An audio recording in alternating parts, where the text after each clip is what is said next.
Hi, everyone, and welcome to our keynote, The Future of Finance in a Green and Just World, with Kate Raworth, who's an economist focused on making economics fit for the 21st century. Her book, Doughnut Economics, 7 Ways to Think Like a 21st Century Economist, is an international bestseller that has been translated into 18 languages and was long listed for the 2017 Financial Times and McKinsey Business Book of the Year award. She's the co-founder of Doughnut Economics Action Lab, working with cities, businesses, communities, and educators to bring about transformation. She teaches at Oxford University's Environmental Change Institute and is Professor of Practice at Amsterdam University of Applied Sciences. A number of our participants know your work, Kate, and I'm really excited to have you on board with us today. They'll be putting their questions into the Q&A section for us, which Tom will be managing. You're also welcome, audience, to use the chat. And for those looking for a Spanish translation, please use the red link underneath the section in Zoom. We're excited to understand from you, Kate, the financial system will need to evolve into donut terms. Over to you, Kate. Thank you, Tia, and it's a real pleasure to join everybody here today. I'm going to talk about donuts, donut economics, and what happens when business and banking meet the donut. But I want to say particularly that I get invited to do a lot of presentations to businesses and to the financial sector, and I turn the vast majority of them down. And the reason why I immediately said yes to this one is because I believe that the Global Alliance for Banking on Values is part of the future that we know we need to create and is putting that in place. And so I'm really delighted to be here talking with you today about the kind of finance and banking that we know we need if we are going to bring about a thriving future. So let's just pull back from this Tuesday, whatever day it is where you are in the world, this day in early March 2021. I want to start by recognizing that the 21st century has begun with multiple crises. We are at the tail end of a long tail of the financial crisis of 2008, which hit families and businesses and countries worldwide. We are living in the era of climate and ecological breakdown. That is the daily story we see from around the world in the news. And of course, people in every country are now living with the pressures of COVID lockdown in such different ways around the world, but it has affected everybody. These crises tell us very powerful messages. First, that we are deeply interconnected with each other and with the rest of the living world. They tell us and show us that the impacts of crisis fall with really profound inequalities of gender and of race, of wealth and power, inequalities between the global north and the global south. And I think these crises show us that they emerge from the very systems that we've created. I believe these crises all have in common that they have emerged from systems built upon endless expansion. So if you create a financial system that aims to endlessly expand, you're likely to kick off a subprime mortgage market. If we create an industrial and energy system that endlessly expands its use of fossil fuels and Earth's resources, then we will indeed induce climate breakdown and ecological collapse. And if we create human settlements that are endlessly expanding into wildlife areas, combined with an endless increase in human traveling by planes between country and country, we create perfect conditions for zoonotic disease transfer and a global health pandemic. So these crises are a profound message to us. We must listen to them. We must respond to them, not just piecemeal one by one, but as a systemic response to the whole. And we need to transform our vision of what thriving means. I believe it does not depend upon endless expansion, but rather on moving to thriving in balance. And so I offer for this a donut. It's the only one that actually turns out to be any good for us. So don't go around eating donuts. The best ones are conceptual. So what's going on here? Imagine humanity's use of Earth's resources radiating out from the center of this picture. That means that the hole in the middle of the donut is a place where people are left falling short on the resources they need to meet life's essentials, to have sufficient food and clean water and decent housing, affordable energy, accessible transport, communications, income, social equity, political voice, These 12 social dimensions that I've got in the whole of the donut, I've crowdsourced them from the world's government. You probably recognize them. They are the 12 social priorities set out in the Sustainable Development Goals. And their power is that all governments of the world have already agreed that all people in the world have a claim to meeting these essentials. Leave nobody in the donut's hole. So get everybody over that social foundation into the green ring. But there is, of course, another side to this story, that we must use Earth's resources collectively and smartly in such a way that we don't exceed that ecological ceiling, that outer ring, because there we put so much pressure on Earth's life-supporting systems that we begin to kick our planetary home out of balance.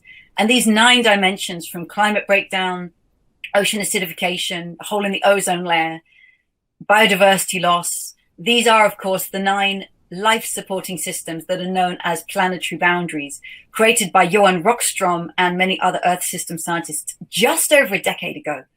And I know that Johan has actually spoken already today, which is fantastic that he's introduced this concept, because I quite cheekily took the diagram of planetary boundaries and doodled a circle inside them and said, if there are outer limits of humanity's use of Earth's resources, so too there are inner limits, and we call them human rights. And what looked like a circle becomes a donut. So that's the donut. And if I put it very simply, the goal of this image is to meet the needs of all people within the means of the living planet. Some people call that radical. Others would say, surely that is just pure common human sense. We want to meet the needs of everybody. We want to ensure the integrity of this one living planet that we know of in the universe. There's little less that we could actually be asking for. Should this not be at the starting point of every economic plan and decision? This brings us away from a concept of endless expansion. It takes us to the concept of thriving. And thriving, we know at the level of our own bodies and our own bodily health, as thriving in balance. Health lies in balance, and we need to understand that at the level of the human body and the planetary body. The real problem we face, though, of course, is that we are very, very far from that balance right now. And all of the red in this image shows you the extent to which people are falling short in the hole in the donut. The little red wedge you can see there on food goes 11% of the way to the middle of the circle, because 11% of people worldwide don't have enough food to eat every day. 13% of people don't have access to clean water, and 1 person in 3 doesn't have access to what we would call a toilet. But on every one of those social foundations, you can see there are people falling short, most of them living in low-income countries, but even in the richest of countries, there is deprivation in the midst of plenty. At the same time as that enduring human deprivation, we have massively overshot multiple planetary boundaries, as Johan Rockström will have talked about, on climate breakdown, on excessive fertilizer use, on converting too much of Earth's surface for human use, on biosphere and biodiversity loss. So we are way outside of this donut on both sides at the same time. And this is the state of humanity and our planetary home in these early days of the 21st century. So we are the generation on watch. We are the generation alive with eyes to see this new picture of our state. And once we've seen it, we can't ignore it. We can't push it aside or forget it. We have to respond to it. And it's really worth recognizing that last century's economic theories and government policies and business models, and indeed last century's financial sector, none of it was designed to solve for this. This is a new understanding of our context, and therefore we need to design economic theory and government policy and business models and finance of our own to come up with a solution for this. This is our challenge. And I sincerely believe our grandchildren will look back and ask us, what did you do once that you knew? In whatever position in society you are, what did you do to bring about the conditions that actually put finance in service to an economy that's in service to life and bringing humanity back in this space? So I have had fascinating conversations with many businesses over the last 9 years since I first drew the donut diagram, and invited them proverbially to sit around this donut table with their business and ask themselves, is the way that we're doing business helping to bring humanity into this space, meeting people's needs while bringing us back within planetary boundaries? Or let's probably be honest with ourselves, is the way that we're doing business actually pushing humanity and the planet out of this space, in the core way that we make profit, because we know that a lot of 20th century business was run like that. I've been fascinated by the contrasting conversations between companies, and they could be Fortune 500 companies or 3-person startups and social enterprises. Very different mindsets behind what make these companies work. But I believe the dynamics that we need to put in place are clear. How can business help bring us into the donut? And I'm going to start by talking about business, not directly about banks, because banks are there to finance business. And so we need to think about the qualities of these companies that are being financed and what is that money in service of.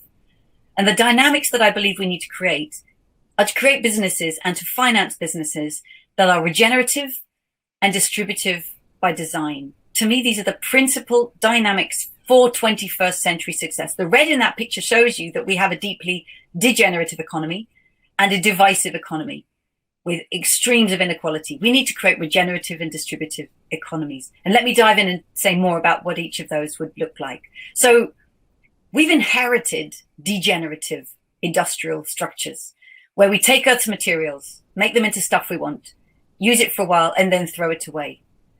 And this is what it looks like when we take again and again and again from Earth's sources. And this is what it looks like when we throw our waste again and again and again into Earth's sinks, into plastics, into lakes and rivers, and electronic waste into the neighborhoods of the world's poorest people. And I believe our grandchildren will pull images like these from the archive and will tap us on the shoulder and say, did you know about this? Did you ever see this? And we'll have to admit that we did, and that we actually inherited an economy that thought it was normal, because they'll see it for what it is, which is a shocking abuse of the living planet and our fellow human beings. So we need to transform this degenerative system into one that is regenerative by design, where resources are not used up, they're used again and again, far more carefully, more collectively. So this is, of course, a circular economy that works with and within the cycles of the living world. It runs on renewables. Waste from one process becomes food for the next. I believe it needs to be modular by design, and we move from models of ownership to models of service use. Let me share some examples, just some illustrations of the kinds of enterprises that are beginning to put this into practice.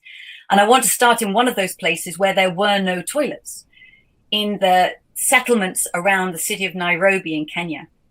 Communities that had absolutely no toilet and sewage system. But now there are, thanks to the enterprise Sanergy, which has set up micro enterprises throughout the community. So for the first time, people have access to a toilet that brings dignity, cleanliness, privacy, and health.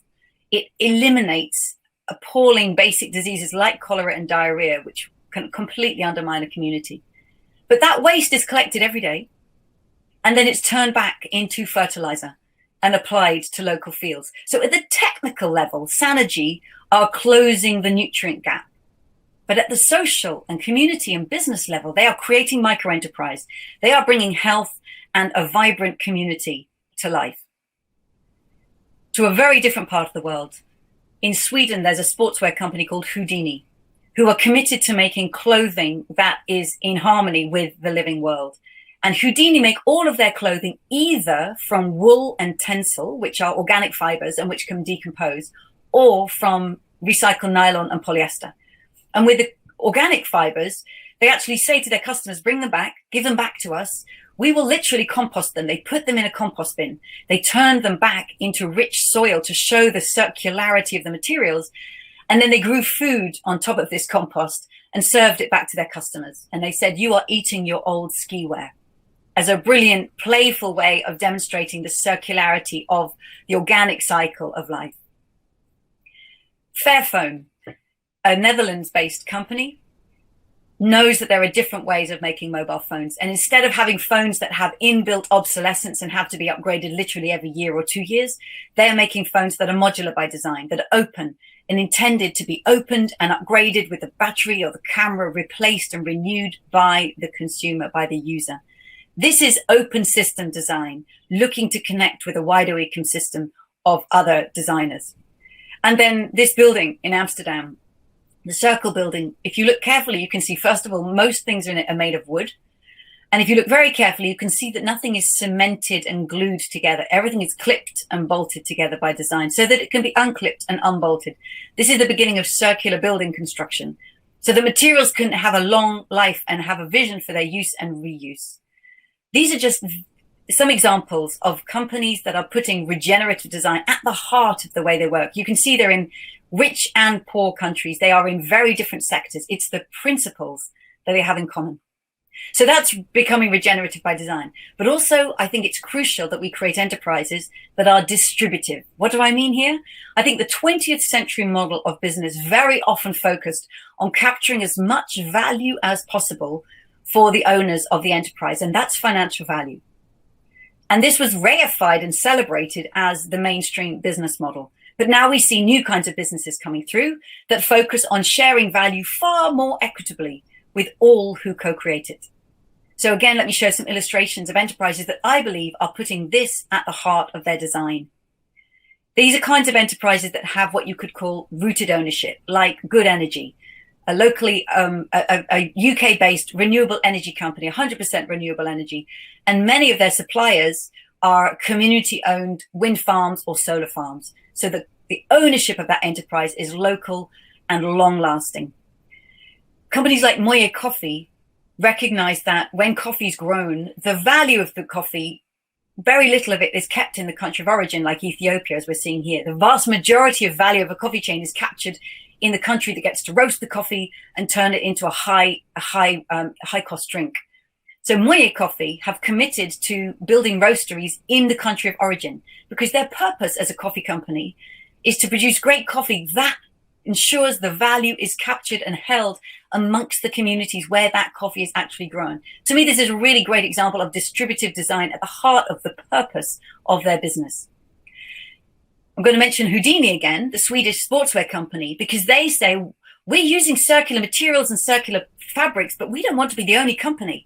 Circularity will only work if we create an ecosystem of circularity. And so they've literally started making open source the designs. This is where we sourced our fiber, our materials, our zips, our buttons. This is how we cut the cloth. This is how we made our jackets. We want other people to do it too, because they know that no company can survive in a circular design alone. It takes an ecosystem to be circular.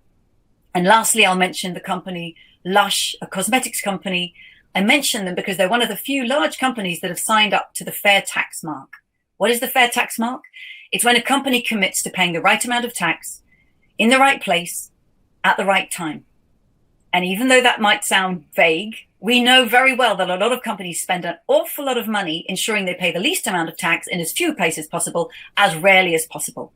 So this is about recognizing that a company depends upon the ecosystem of society and must also contribute to that to make society around it thrive. So I believe we need to create regenerative and distributive enterprises. Can business do this? To me, the ultimate question is not about the design of company's products. It's about the design of business itself. How is the company actually constructed? This is what determines whether it's stuck in extractive mode or can leap into this thriving generative mode. So I think many 20th century businesses were designed to ask, underlying everything that they did, this core question of how much financial value can we extract from this enterprise? This is the conversation that drives the decision making. Whereas when I meet what I would call 21st century enterprises that are generative by design, that are focused on actually creating regenerative and distributive designs, they're asking a completely different question.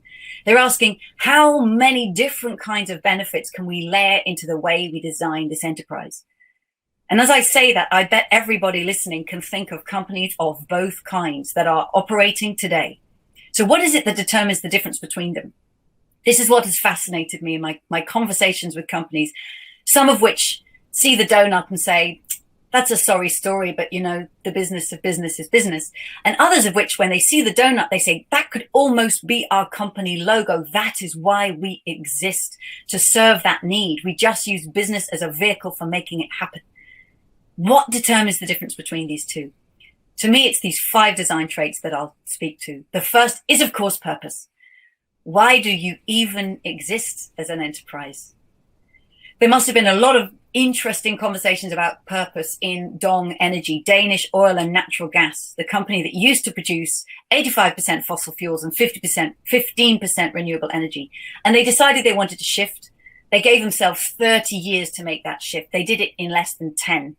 And then they became 100% renewable energy far faster than anybody imagined they could. And then they had to rename themselves Ørsted because they're no longer a natural gas. That is a company that says, hang on, our purpose is not natural oil and gas. Our purpose is energy. And in the 21st century, to be an energy company, it means a completely different technology. So let's leap.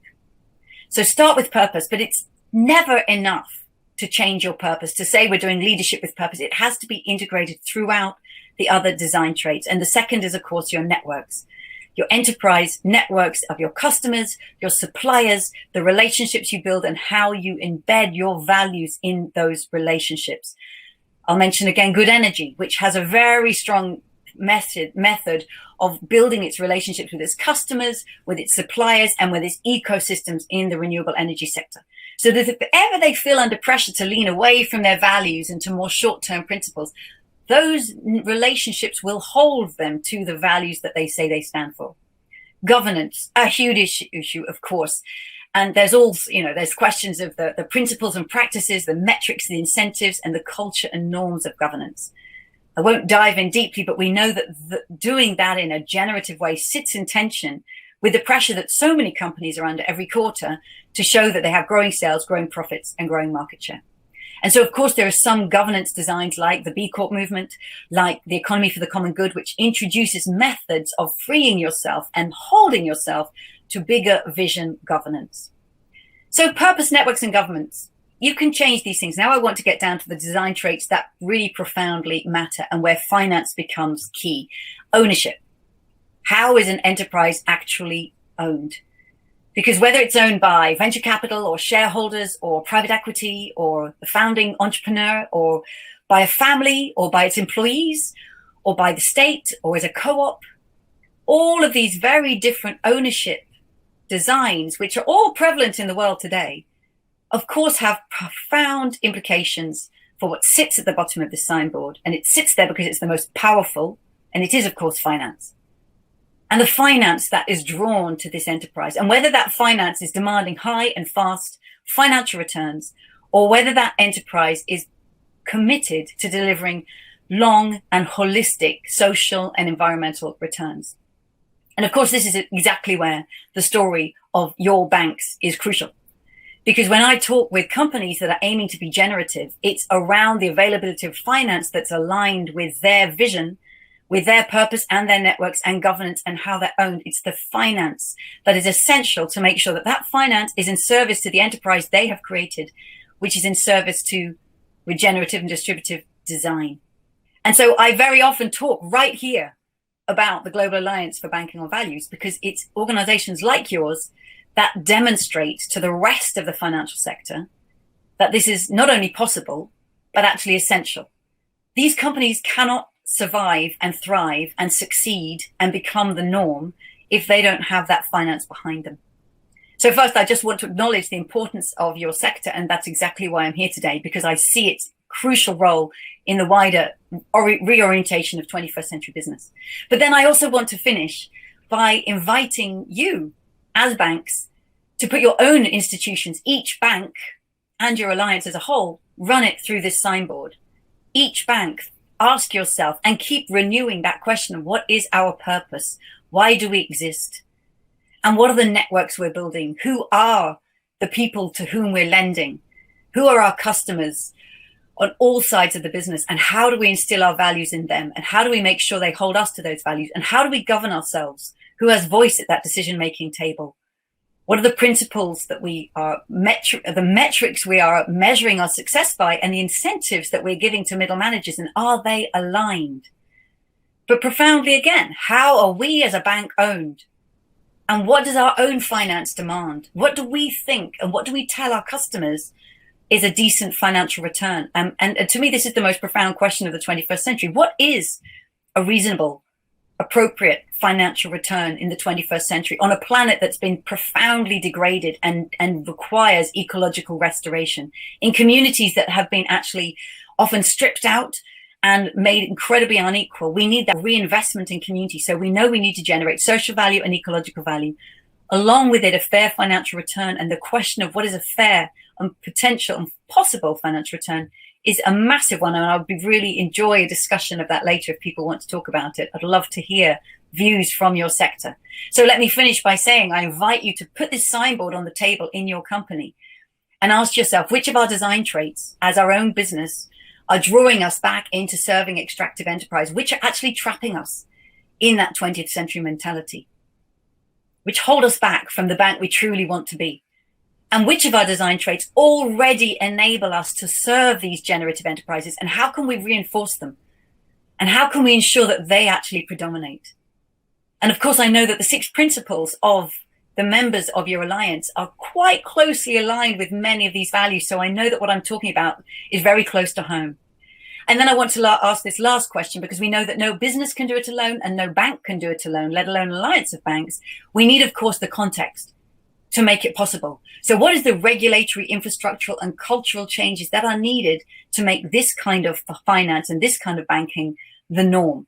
And what can you do as an alliance and the power of that alliance to actually demonstrate, to model it, to pioneer it, and to lobby and prove that this must be the norm?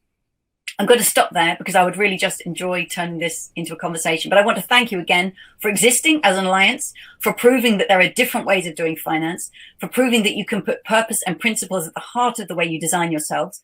And it's never done, and it's not easy, and there are always challenges. But this is the intention of what it means to be in finance in service to business that is in service to humanity and the rest of the living world.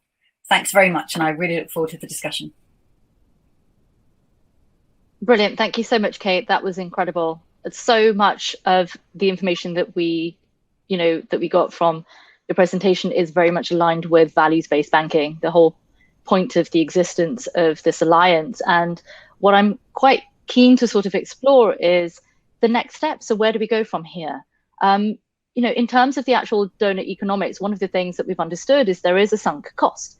There's a sunk cost to subsidizing an economy that was pretty much based on fossil fuels. And there's still a legacy system. We've inherited this incredibly dense, problematic system that we're still living in. So what can we do best to go beyond this sunk cost, or sometimes the actual thinking around that, which can become quite a heavy inheritance for us? So some of that sunk cost is, for example, infrastructure, right? And many cities and nations, particularly in the global north, have already laid out transport infrastructure, road intensive systems that depend on the private car, or fossil fuel systems that have pipelines from fossil fuels. And there's a sunk cost there, certainly of an infrastructural inheritance, which can be a lock-in. I just want to say the flip side of that many countries, cities in the global south that are just beginning to put in place their mobility systems, their energy systems, their communication systems, have an extraordinary chance not to make that same mistake, not to lock themselves into those old technologies, and to pivot in the way that Dong Energy did, which I think is a powerful example of a company that realizes that what you need to do sometimes is look up a level and say, what we don't actually want roads, what we want is mobility. So go up a level from where you think, it's mobility, or it's energy, or it's nutritious food, and then go sideways and realize we can actually avoid that sunk cost if we haven't yet made it.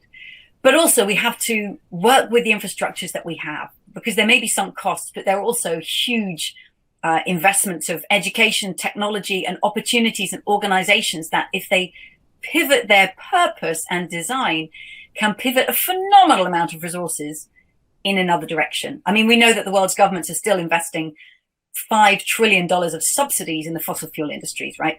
What is it going to take to unlock the mindset to recognize that is an insane sunk cost to keep on making?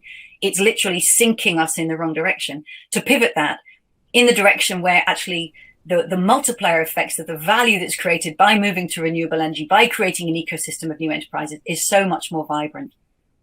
That's really exciting. And I think some of the actual metrics that we look at to measure the impacts of these banks and our banks, are actually sort of pushing pushing what it means to have purpose. Maybe 10, 15 years ago, the purpose was slightly different. It was to sort of move along the kind of Millennium Development Goals into the actual structure of the Sustainable Development Goals. And many of the periphery banks are probably thinking, how can we best sort of leapfrog the good work that has been laid down beforehand? So where can we take those qualities and push them further? And what are the metrics that we could start measuring that aren't normal, aren't the average sort of, reporting indices? So I really like the point you make that many banks that may be purpose-led banks may have started off with a very specific social purpose, a local purpose. And I think as I showed the donut diagram, we are a generation that now, thanks to the work of Johan Rockström and others, have this understanding of the impact that we're having on our planetary home. And we have better data than any generation before us about the inequalities and the multiple dimensions of those inequalities worldwide. So we can't say we didn't know.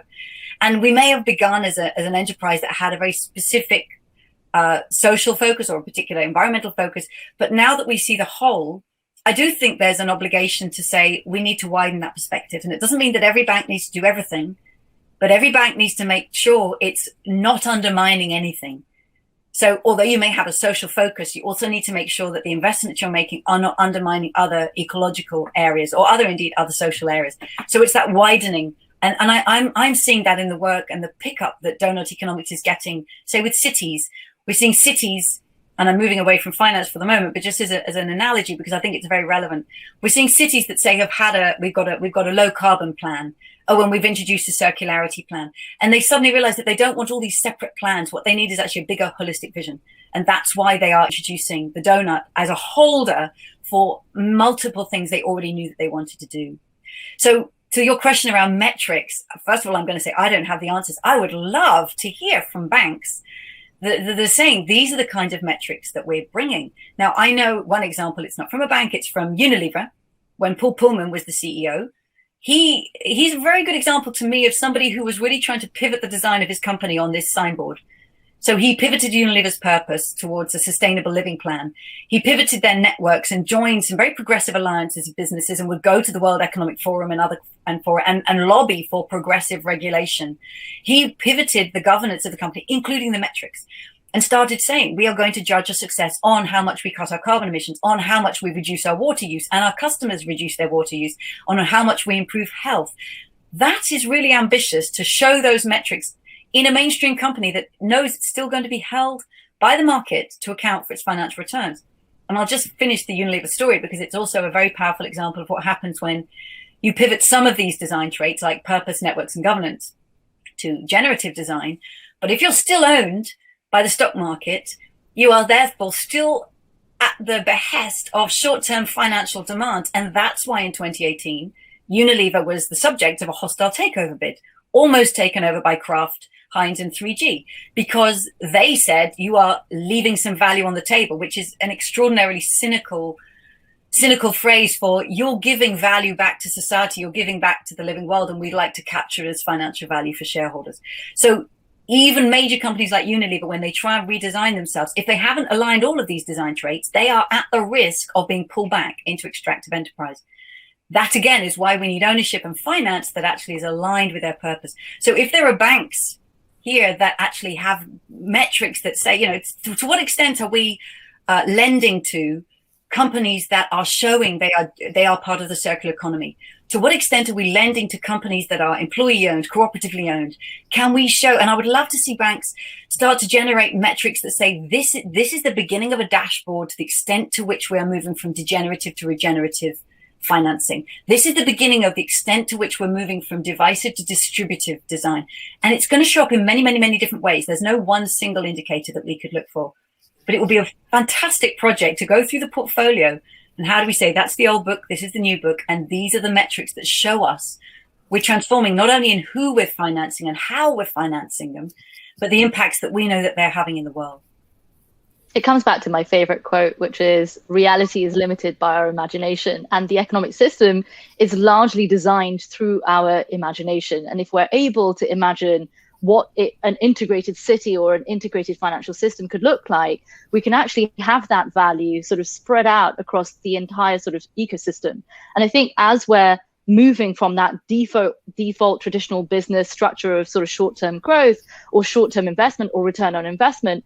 We're now realizing if we take a step back, as you've invited us to do, then the entire donut can actually be fed, unintended. Yes. Yes. And you said, reality is limited by imagination. It is also limited and bounded by the thermodynamic laws of the universe and by planet. So that's one thing we can't change, right? We can't change the thermodynamics. We can't change the fact that we depend upon a stable climate to have rain and a thriving biosphere in which we live for the last 10,000 years. So we should accept and have the humility to accept the laws of nature and understand them. And again, that's the work of Johan Rockström and others, helping us understand where those boundaries of pressure are. What we can change is all human institutions, because as you say, we designed them, we invented them, and we can redesign them and reinvent them. We can redesign business, and the array of business models, social enterprise, community interest companies, B Corps, this is it's a very important signal. It tells everybody from MBA students to the people in the street that business is designed and there are choices. We thought that there was just, private enterprise and some are publicly traded, but actually there's a multiplicity of way you can design business. But also there's a multiplicity of the way you can design finance. And the regulations that's where we are. Of that fight, that's where we are. And it's so important to model that, because when we model the transformative, we can suddenly see the extractive for its lack of innovation, its lack of generative design, and it's very narrow intention, and we can often only see things when we can see a contrast. So it's crucial to bring up the new and make it visible, because then we can suddenly see the old. You are really out of date, you need renewing, and we need regulation that means you no longer can exist like that because you are not in service to the conditions of life. Well said, Kate, well said. We've now got a couple of questions coming in from the audience. So Tom, over to you. Thanks, Tia, and thank you, Kate. So far, it's just exploding in the questions box. But in particular, there are some thoughtful questions about what do you think about accounting for work and value that's done without financial compensation? Parenting, elderly care, I think was a really interesting one. I'm just going to run through a couple of things. What makes people abandon maximum profit and go for the donut? What makes them change their mindset, or how can we work with them? This group of banks in this alliance have worked for many, many years to bring the rest of the economy in another direction. So what more can we do that moves? And you said measuring is certainly one aspect of that. And then should we have our own maximum footprint for every global citizen? Okay, so I'm going to take the middle question first. What makes companies choose to do this? That is the crucial psychological question. If only we knew, right? I'm going to mention three sources that I've seen. One, it's the Ray Anderson effect. So Ray Anderson was the CEO of a major company called Interface, carpet company, and he's written an amazing autobiography about, he was running a super successful company making carpet tiles. And one day his staff, actually his customers, started saying, what are you doing about the environment? He's like, oh, we're not really doing anything. And then he learned about the environmental impacts. He read a book called Natural Capital by Paul Hawken. And he said it was an epiphany. It was like a stake through my heart. And it was like the scales falling from his eyes. He suddenly could see, from a totally different perspective, the ecological damage that he was doing to the planet. And he committed from that day to transform. And I would say Interface is still, even though he's passed away, and those who've inherited it are still holding their ambition to be a regenerative company. So one, it's somebody confronting the facts, triggered by customers saying, what are you doing about the environment? Number two, I met a CEO of a major drinks company at Oxford University's business school, and he was being ushered around. He was giving a lecture on the amazing sustainability work they do. And I was introduced to him, and I said, oh, it's great to meet you. Why are you putting sustainability at the heart of your company? And he said, well, we must do it, and it's essential, of course. And I said, no, but really, why? And he said, oh, well, really, why? Well, about 18 months ago, I was giving a talk to the company about our company prospects, and a hand went up at the back of the room, and it was one of the newest graduates. And he said, what are we doing about the environment?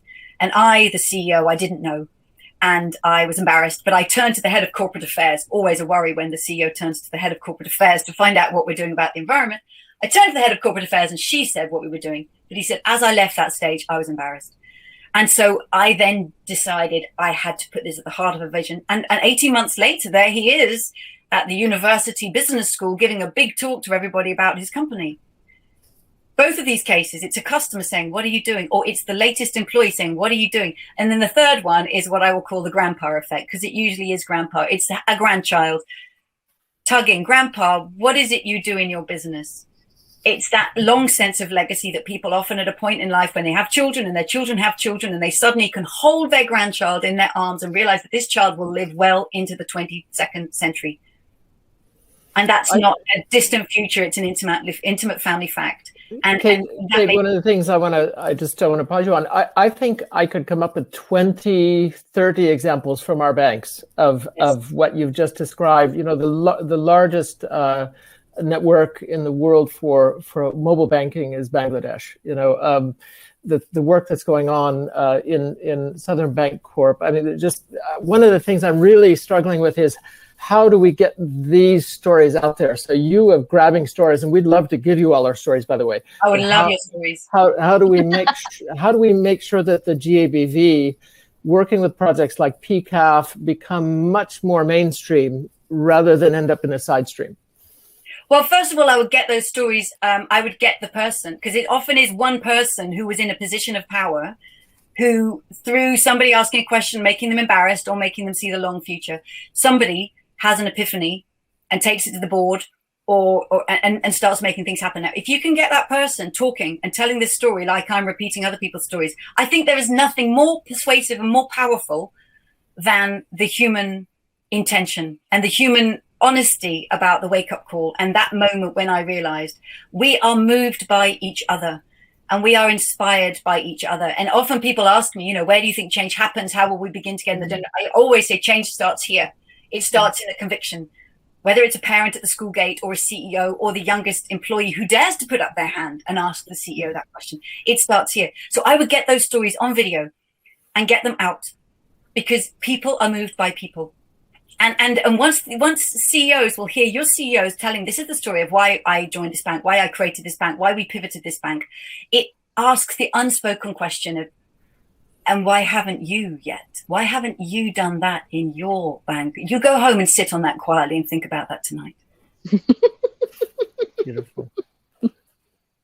I love that. I think, you know, when we start to weave all of these different facets together, we start to realize just how much work has actually been done by the GABV, but also how much more exciting our journey is going forward, how much more we can actually really weave into some areas that we can actually design metrics around, even if they don't exist, coming back to that sort of imagination, right? The design of things that haven't yet been seen. Kate, as we're rounding up the last minute of our session with you today, what's a good takeaway that you feel our banks will feel comfortable in sharing with their audiences, with their customers, as they navigate uncharted territory post-pandemic?